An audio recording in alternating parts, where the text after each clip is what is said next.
Assalamualaikum warahmatullahi wabarakatuh. Perkenalkan, nama saya Dami Renalven, NPM 1841190. Di sini saya akan mereview materi tentang manajemen resiko operasional. Nah, di sini pengertian manajemen risiko operasional di sini bisa saya jelaskan. Risiko operasional dari risiko akibat ketidakcukupan dan atau tidak berfungsinya proses internal, kesalahan manusia, kegagalan sistem, dan atau adanya kejadian-kejadian eksternal yang mempengaruhi operasional perusahaan. Nah, di sini ada sumber risiko operasional yang dimana strukturnya yang paling utamanya itu SDM, infrastruktur, lalu kemudian sistem, lalu ada bagian eksternal, lalu ada proses internal, dan yang paling inti risiko operasional. Nah, apa sih dari tujuan manajemen risiko operasional? Di sini baiklah saya jelaskan.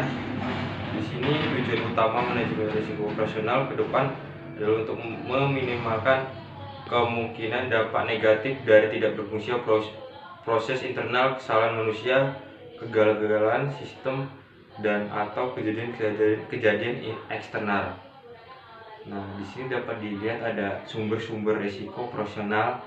Di sini pertama ada karakteristik dan kompleksitas bisnis, kemudian sumber daya manusia, teknologi informasi dan infrastruktur pendukung, selanjutnya kecurangan, kejadian eksternal. Nah, di sini ada kategori risiko operasional. Yang pertama ada risiko proses internal akibat kegagalan proses atau prosedur. Terus ini dari kategori risiko operasional ini yang mengenai resiko ada contohnya kejadian resiko. Yang pertama kelalaian marketing, pengendalian tidak memadai, kesalahan pemasaran produk, pencucian uang. Dan kemudian resiko manusianya ada terlalu bergantung pada karyawan tertentu, kecurangan internal, pelatihan karyawan tidak bermutu. Lalu risiko sistem akibat penggunaan teknologi dan sistem, contoh kejadian risikonya kesalahan input data, kesalahan programan, dan problem keamanan sistem dan teknologi. Kemudian risiko eksternalnya di sini contoh kejadian risikonya bencana alam, tsunami, kebakaran, terorisme, dan listrik PLN mati. Kebijakan, prosedur, dan penetapan limit. Di sini kita bisa bacakan prosedur dan penetapan limit untuk risiko operasional perusahaan yang perlu menerapkan. Yang pertama, strategi manajemen risiko. Yang kedua, tingkat risiko akan diambil dan toleransi risiko. Kemudian kebijakan dan prosedur. Yang keempat, limit. Dan kemudian ada pengukuran risiko operasional. Yang pertama ada risiko suatu aktivitas, yaitu bisa disingkat risiko inherent. Di sini bisa dilakukan dengan pengamatan frekuensi dan rivalnya, yaitu dampak, dan kemudian kerugian yang diperkirakan, rivalnya kerugian yang tidak diperkirakan. Kemudian ada risk control self assessment dan key risk indicator dan loss event database lead. Di sini ada khusus industri keuangan Indonesia OJK menerapkan 3 model, yaitu ada pertama pendekatan indikator dasar, yang kedua pendekatan terstandarisasi, yang keempat pendekatan pengukuran lanjut.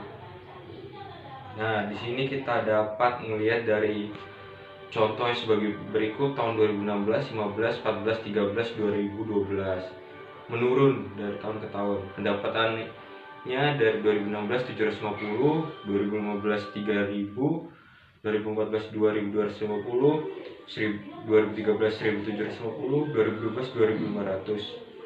Nah, di sini dapat kita hitung model risiko operasional aset tertimbang menurut risiko ATMR. Di sini ada ATMR-nya. Ini ATMR-nya ini risikonya operasional selama 3 tahun terakhir.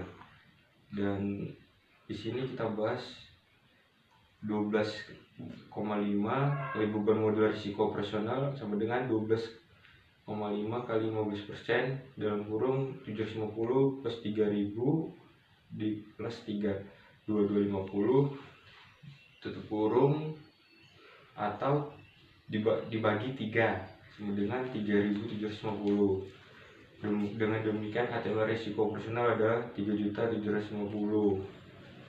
Di sini ada penjelasannya, dan sekian materi dan review dari saya. Saya ucapkan selamat pagi.